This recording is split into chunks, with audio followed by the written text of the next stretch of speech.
This is Sergio from MMA-Prospects.com. I am joined today by Luis Conde Navarro. He fights out of 10th Planet, as also Extreme Couture in Las Vegas. So how you doing, man? Good. How are you, man? Not too bad. Not too bad. Surviving the pandemic. I'm up in Canada, so things here are still kind of like pretty tight knit. You can't. Training is very limited. So what are things like there in terms of training and whatnot? In terms of training, Vegas is pretty much, I wouldn't say 100% open, but we're following the regulations. But pretty much it's full steam ahead.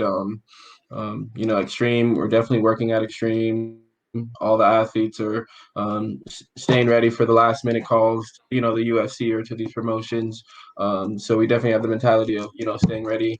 That way, if we do get a, last minute call, you know, we we can take it and we can shine. But yeah, the pandemic, it's hit everyone in the whole country different. But we're doing really good here in Vegas and protecting ourselves and going through the procedures and whatnot to keep things open. And at the end of the day, it's just being smart. We're all athletes, so if we're feeling sick, I'm just gonna skip a day or two.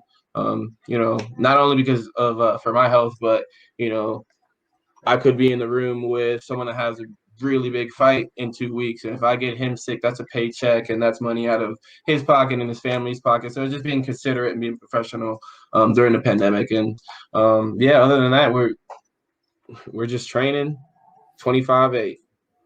I know on a more personal level, you actually started a business too throughout the pandemic.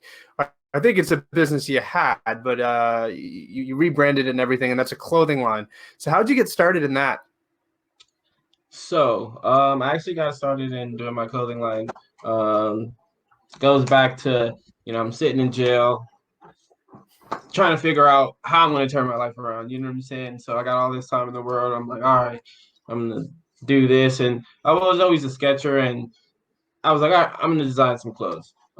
Just because, it was a quick flip. So when I got out, I got into that. It was actually called the cartel culture. So I did align with that, and I had a really good support base from high school, from Virginia, from my group of friends that I would go out with. So when I got out, I got a lot of support, and they bought a lot of my stuff. I got into training. I kind of put that to the side and focused more on training and really developing my skills as an amateur to go pro. But during the pandemic, I kind of revamped it again. And yeah, I just went from there. I kind of dabbled now from going into my clothing line, just because it's really difficult being a full-time athlete and being, designing your clothes. Now I'm doing, as you can see, I'm actually in my lab right now. I'm just doing simple manufacturing stuff. So I'm working with a lot of fighters at my gym or anywhere. Say you need some last-minute fight shorts, you need a last-minute walkout shirt. I can handle that for you. So I'm not gonna, have you do a minimum order of 24 or 12 shirts where you got to go out of pocket $250. Last minute stuff cancels. Guys pull out of fights. Now you have 24 shirts. You went out of pocket, and you kind of lose money there. So I kind of cut the middleman out. I'm working with people. Hit me up. I'll do a free mock-up shirt for you. You can start, basically promoting it, letting it out. They can go on my website and buy it, and I'll split the profit with you. So that way you can still focus on training. That way you don't have to really focus on anything but training and promoting your shirt. So that's what I'm working with a couple of local guys here in Vegas. And yeah, I'm still dropping my clothing line, but I'm doing it more in when I have camps and when I have fights. So like little quotes and stuff that you know, are really that I use during my camp. I'll make a sweatshirt out of it and I'll push that. But I'm more into trying to help manufacture other people's stuff because I know that there's a niche for that, especially I'm in the fight capital of the world. So, how many people need fight shorts and quick little stuff that needs to be printed out. You go to the mall, they're going to charge you $79. You go to me, I'm going to charge you like $20. So just trying to help some fighters out and also just trying to hustle as well. So Yeah, I think that's amazing, especially given the time too. I mean, right now, UFC, Bellator, these guys are calling people left, right, and center for last minute fights. So I think it's amazing that you're doing that too. I think it's good for you. It's also great for them.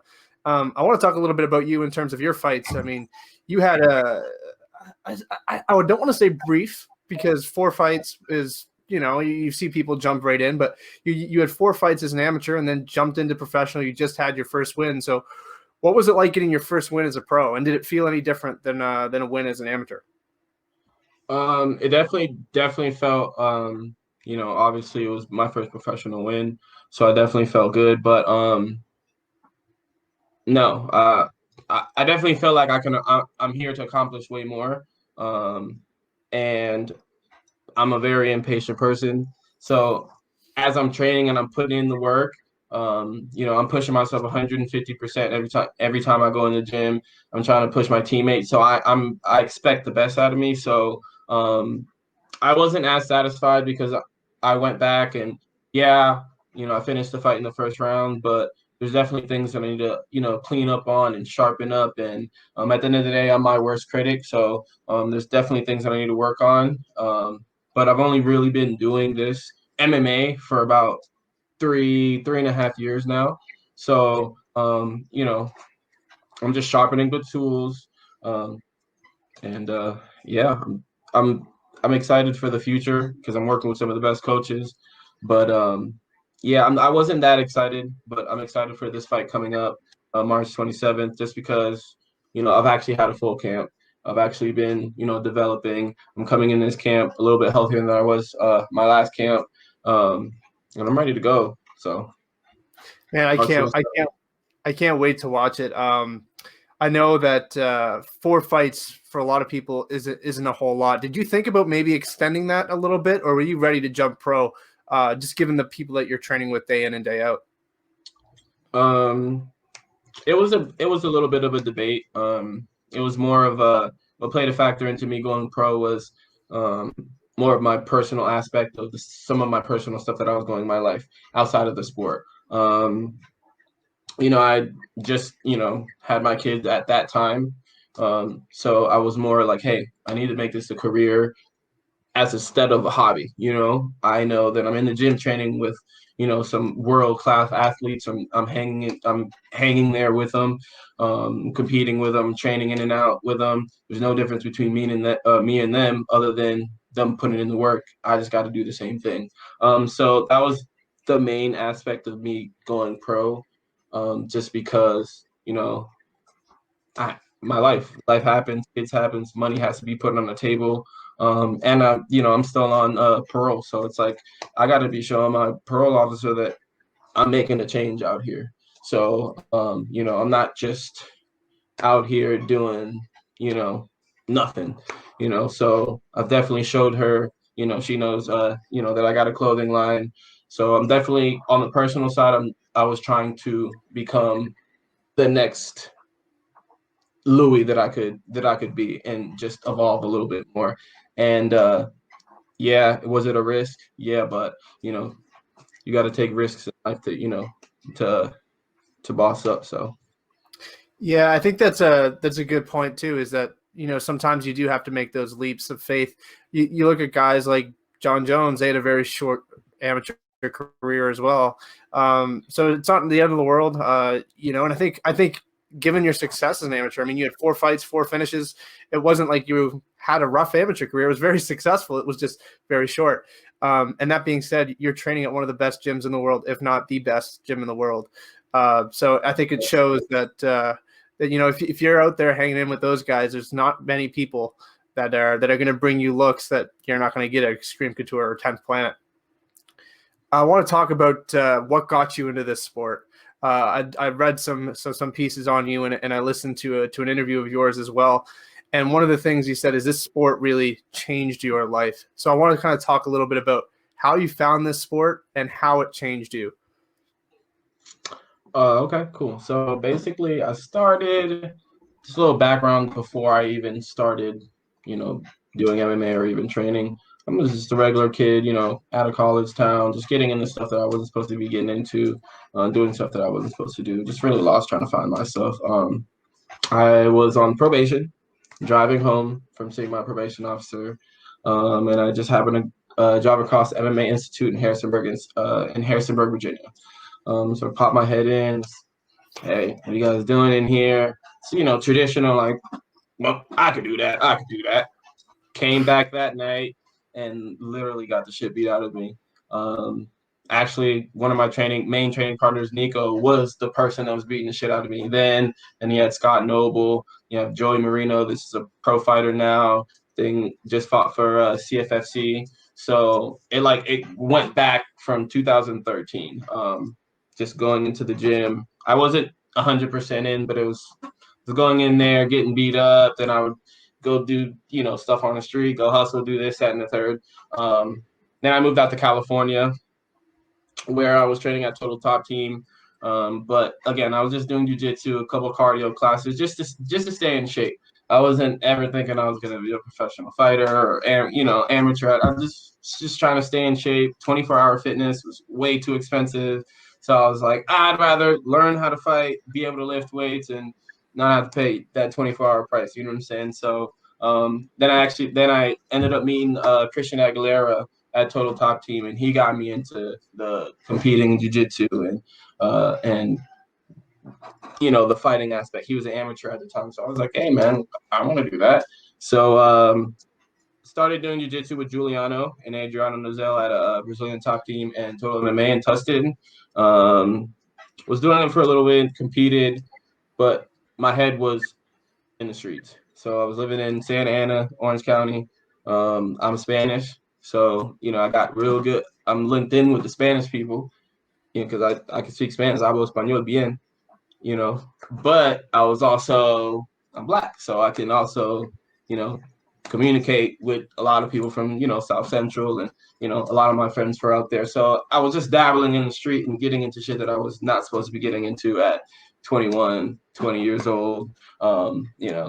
Just from Virginia, just moving to California. Like, hey, I could do whatever I want, and I've always been a hustler, so I was just getting into shit I wasn't supposed to get into. I ended up going back, getting locked up, and how I got really into fighting was just the discipline that I knew that I heard that fighters had. So it's like when you take yourself out of just society and you think back onto what people tell you, like, yeah, MMA brought, it taught me discipline. It would just go back in my head. I would get into scuffles in jail and this, that, and the third, and it just brought me back to, okay, maybe that guy did tell me. Maybe, it will teach you discipline. It will teach you respect. It will teach you humility. So when I got out, I had two decisions. It was either stay in Virginia and hang around people that could either possibly get me back in trouble. It's a revolving circle in Virginia. Unfortunately, the justice system isn't as, how could I say, as lenient and as up to date as other states are. So you can get trapped in the system real quick. So I made a decision to go back out to California, and to just train full time. So my mom, my dad supported me through this whole thing, and my mom still does. And my dad was the greatest support that I could ever ask for. So moved back out to California, and I told him, I was like, hey, this is what I want to do. And they supported me. I've always been a good athlete. I was varsity football and basketball all 4 years in high school. So I was always a good, talented athlete, and I picked things up really well. My work ethic is really good. So went to California, was training at Classic Fight Team, working at the UFC gym. Then I got back with Christian Aguilera. And he was actually my first cornerman for my first amateur fight. Called him up and I was like, hey, bro, can you corner me? He's like, yeah, man, let's go. And by that point, I didn't have per se fighting experience. I was athletic. I had a good one too, and I was tough, and I was down to scrap. But my experience was more from getting in the fights in the jail and being in those weird like situations where it's just me and you. It's a cell. We have altercation. We're gonna settle this. There's not, one of us is going out. You know what I'm saying? And that's when a lot of people, comment like, your eyes, you're locked in, you turn into it. It's because it's literally, I'm thinking, if there's not a ref in here and we were in a different scenario, in a scenario like, that other people are in jail, someone's dying. You know what I'm saying? So that's why my mentality comes into it. And then, you put your personal behind it. I got two kids that I'm trying to build a legacy for, and he's trying to bust my face just like I'm trying to bust his face. So it's just, it gets to the, grimy. And that's why ultimately I love this sport, but it's more the discipline, the respect, and the humility that you get from the training, the lead up to the fight, the after the fight, the ups, the downs, because every day is, it's just like fighting. It's just like training for a fight, ups, downs. I'm not gonna want to feel like fighting. So I just love the lifestyle and how it saved my life. It just gave me a sense of I can do something else. It might take a longer route because as fighters, you don't see the success and the money really until, but it's something that, I'll invest in because it helps me, it helps me be a better man. Yeah, I mean, it's a story that you hear so often with other fighters too. I mean, Tim Means went through the exact same thing, and he said they reached a point where I sat, looked at myself, and I said, I can't do this. And then he went on and became Tim Means. So, and I think moments like that where you really reach a low is kind of where fighters rise. And I think most fighters have experienced that point. So it's great to see that you're out, you're getting fights in. I want to talk about those first two fights because if I heard right, you did have a corner, but it wasn't like you had a game plan or anything going into that. Not at all. It was basically just go in there, just fight, and just put on a show. I had some basic, I had jujitsu, but that's about it. Just go in there and it was more like I'm gonna go in here, I'm gonna see what I'm gonna need to work on or what I'm either good at. So I finished the first guy in probably like under a couple, I think maybe under a minute or something like that in amateurs. But then again, I was still training with, top level strikers at Classic under Tyler Wombles. I was still doing jujitsu. So I was still, and I'm a big guy. I'm 6'2". I was always a big guy. When I had just came home, I was 220 pounds. So I was a big guy. I wasn't training with little people. I was still athletic as a big guy. So yeah, the first two amateur fights, then let's see, what was the second one? The second one was, dang, I don't even remember. Oh, the second one was Freddie Gibbs or Freddie something out of Ontario, and he was a pretty tough guy. I know he owns a clothing line, and no one wanted to fight him. And I'm one of the kind of guys that's just like, it's a fight regardless. If we were to go out into the street and he said something I didn't like, I would probably fight him then. So why not fight him, for amateurs? That's just, I don't know if that's a wrong way of thinking, but that's just how I think. So I was living in Vegas at the time, drove to Ontario, called my boy Christian, was like, yo, can you corner me again? I had a little bit of a plan then, but still winging it, just he was holding mids, just he didn't know what combinations to throw. And I'm just like, look, 1-2, 1-2, went out there, finished him in the third round. And that's after that, I started taking it serious because I started seeing the potential. And okay, if I put in a little bit of effort, I could do this. If I put in this and if I start tweaking this, that's when ultimately I went all in. And then I started training at Extreme, really just honing in on some of the skills. I did tough enough for the 170, actually 180, 170 belt, and then for the 185 belt. Yeah, you won two belts as an amateur. Where does your future lie in terms of weight class? Are you 170, are you 185, or are you just willing to jump wherever? Well, I'm gonna stick at 170 right now, until probably I get a little older. A lot of people think that I'm like 30. I'm not 30. I just look a little old. So I'm 27. So I'll probably stick at welter, for probably about 3 or 4 more years. And then when I start getting to my grown man size, then I'll go to 85 and get some of the boys held. But I'm a really big welterweight. So a lot of these guys that come into town, you know, that are welterweights, I'm looking at them like, oof, we gonna, yeah, it's gonna be some squabbles between me and a lot of these guys. And I'm just a big frame guy, so I'm getting my strength conditioning together. So I'm putting on a little bit more muscle between these camps. So then that way, when I get into, to these high level, guys and start breaking into the top 10, my frame will fill out a little bit more. Already got the size, already got athletic ability. I just got to hone it on the strength and conditioning. And then, from there, year or two, breaking the top 10. And then I want to talk. I'll ask a couple more questions and then I'll let you go. But one of the biggest changes you made was obviously moving to Las Vegas. How important has Extreme Couture and 10th Planet been for your development? Oh, they've been great. Honestly, they provided a structure as opposed to before I was just going here. I was going to this gym. I was going to this gym. I wasn't grouping them together. I really have to actually really just thank Casey Halstead from 10th Planet. He put everything together. He's kind of the field soldier. You should be striking. You should be doing jiu-jitsu here. And he also helps a lot of the amateur guys just with everything. So I definitely got to give him big props. And then Roman, which is my manager, he's also a guy that's putting everything behind the scenes and, got me the deal with the XFC and really doing everything. Then we have my striking coach, which is Dewey Cooper. It's just I'm a sponge. So every time I'm in there, they're talking, Dan Igue's in there, hitting mitts. I'm absorbing from them. I'm absorbing from Gustavo, from Julian. I'm absorbing from all these pros around me that are in the UFC that are fighting. And, I'm just being a sponge. So then that way I can apply it to my game, or I know that it's out there so I can defend it when the time is, when the time is applicable.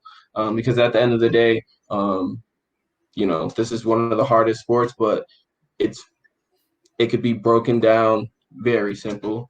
And it's like a video game. Once you start breaking something down and getting someone's pattern, you can break someone.